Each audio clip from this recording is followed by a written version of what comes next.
দুর্নীতিবাজ সরকারি কর্মকর্তা ও রাজনীতিবিদরা চলমান পরিবর্তিত পরিস্থিতিতে ব্যাংক থেকে যেন অর্থ সরানো ও অর্থ পাচার করতে না পারে, এজন্য সন্দেহজনক লেনদেন হলেই সঙ্গে সঙ্গে ব্যবস্থা নিতে হবে। পরিচিত বা স্বজনপ্রীতি করে ছাড় দিলে কঠোর ব্যবস্থা নেওয়া হবে বলে সতর্ক করেছে Bangladesh financial intelligence unit BFIU।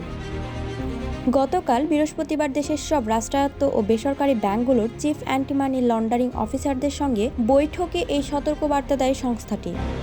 বৈঠক শেষে BFIU এর ঊর্ধ্বতন এক কর্মকর্তা বলেন, বৈঠকে কড়া বার্তা দিয়ে বলা হয়েছে, দেশে এখন পরিবর্তিত পরিস্থিতি চলছে।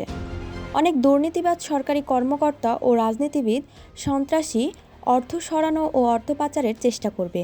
তাই এখন থেকে যে কোনো ধরনের লেনদেনে মানি লন্ডারিংয়ের সব নিয়মনীতি শতভাগ পরিপালন করতে হবে। ভ্যাট দায়মুক্ত থেকে লাভজনক ব্যবসা পরিচালনার বিশ্বস্ত সহযোগী দ্য রিয়েল কনসালটেশন। স্বচ্ছ ভ্যাট আইনে দক্ষ ন্যায্য ভ্যাট প্রদানে। কোনো লেনদেন সন্দেহজনক হলেও জানাতে হবে। কোনো ধরনের পরিচিত বা স্বজনপ্রীতি করে ছাড় দেওয়া যাবে না। যদি কেউ ছাড় দেয় তাদের সর্বোচ্চ শাস্তি দেওয়া হবে।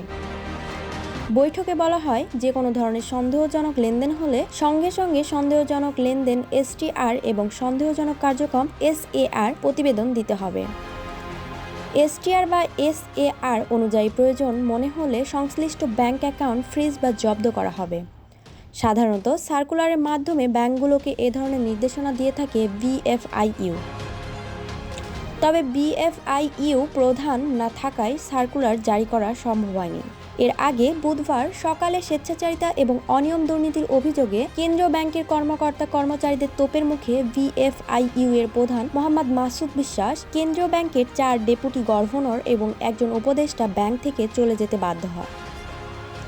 এছাড়া হাসিনার সরকার পতনের পর থেকে গভর্নর আব্দুর রউফ তালুকদার বাংলাদেশ ব্যাংকে আসছেন না।